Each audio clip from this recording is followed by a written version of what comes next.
اچھا جی، 2018 کی انہوں نے بات کی. جی جی 2013 میں جو پٹرول تھا وہ 100 روپے سے شروع ہوا تھا 2013 میں، اوسطاً یہ رہا اور 114 روپے تک گیا. ٹھیک. اچھا، گیس کی جو قیمت تھی وہ تقریباً 100 روپے سے 150 روپے فی MMBTU یونٹ تھا اس کا.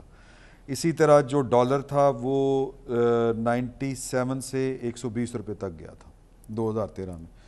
پاکستان میں مسئلہ یہ ہے کہ 2013 سے 18 تک 2013 سے 18 تک پاکستان میں مسئلہ یہ ہے کہ جو ہر آنے والا وقت ہے وہ ذرا کروشل ہوتا ہے پاکستان میں. آپ دیکھ لیں کہ 2013 سے پہلے 2018 میں جب حکومت آئی تھی پیپلز پارٹی کی، اس وقت ان چیزوں کی کیا قیمتیں تھیں.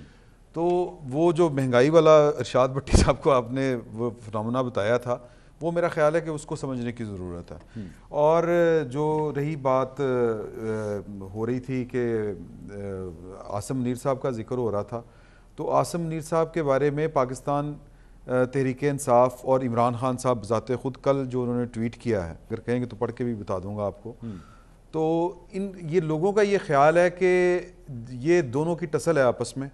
جب تک عاصم منیر صاحب ہیں، عمران خان صاحب جیل میں ہیں، یہ ایک عام تاثر ہے. اور یہ پاکستان تحریک انصاف والے ہمارے جو دوست ہیں، یہ ان کا زیادہ اس کے اوپر یقین ہے جب آپ ان کے ساتھ بات کریں نجی سطح کے اوپر. تو جبکہ ایسا نہیں ہے. نہیں، یہ تو میں نہیں کہہ سکتا. اچھا، یہ ان کا تاثر ہے. میرا یہ خیال ہے اور میری یہ خواہش ہے کہ عمران خان صاحب کے ساتھ معاملہ عدل و انصاف کے مطابق ہونا چاہیے. 9 مئی کا جو مقدمہ ہے اور اس کا فیئر ٹرائل ہونا چاہیے.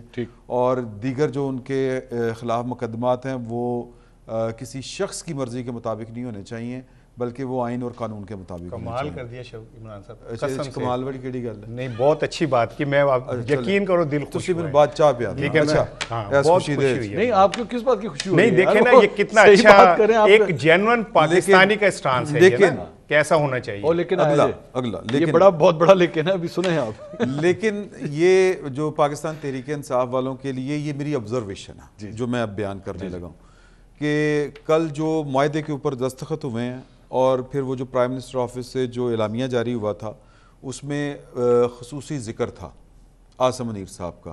مجھے یہ لگتا ہے، یہ میری آبزرویشن ہے، کہ وہ جو سائن ہوئے تھے نا، وہ شاید معاملہ کوئی آگے بڑھا گئے ہیں. عاصم منیر صاحب شاید آپ کو اگلے 5-10 سال جو ہیں وہ یہیں پہ نظر آئیں گے. یہ میری آبزرویشن. اس کو آپ نے ڈیکوڈ کیا ہے اس سگنیچر کے ساتھ؟ میں نے اس کے ساتھ جوڑا ہے.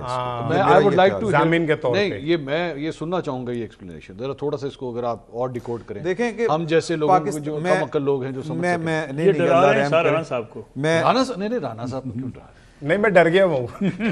میں آلریڈی ڈرایا ہوں. کوئی بات نہیں ہے. یہ بات میرا خیال ہے سب سے زیادہ اگر کوئی بہتر جانتا ہے تو وہ عمران خان صاحب خود جانتے ہیں. اس کی وجہ یہ ہے کہ پاکستان میں پاکستان کی فوج کا، پاکستان کی اسٹیبلشمنٹ کا جو کردار رہا ہے، آپ اس کے اور میں ناقد ضرور ہو سکتے ہیں کہ ان کا یہ کردار نہیں ہونا چاہیے جو پاکستان میں رائج رہا ہے یا جو چل رہا ہے.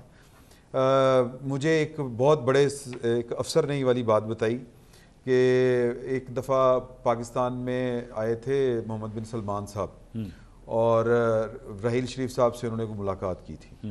اور رحیل شریف صاحب ان کو لے کے پھر انہوں نے کہا کہ جی کہ اس ملک میں ایک وزیر اعظم بھی ہے.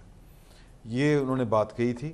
تو یہ ایک زمینی حقیقت ہے کہ جب بھی آپ کی کوئی بیرونی جو طاقتیں ہیں وہ پاکستان کے ساتھ جب ڈیل کوئی کرتی ہیں تو وہ پاکستان کی اسٹیبلشمنٹ کو ضامن سمجھتی ہیں یا ان کی کم از کم جو نوڑ ہے وہ لینا چاہتی ہیں. وہ سی پیک والا معاملہ ہو، وہ ایون یہ والا معاملہ ہو. تو یہ میں نے پہلے آپ کو بتایا کہ ان ساری حقیقتوں کا چونکہ عمران خان صاحب وزیر اعظم رہے ہیں، انہوں نے اپنے ہاتھوں سے ایکسٹینشن دی تھی باجوہ صاحب کو، اور باجوہ صاحب کے تو کریڈٹ میں اس طرح کی کوئی کامیابی نہیں تھی جتنی کامیابیاں عاصم منیر صاحب کے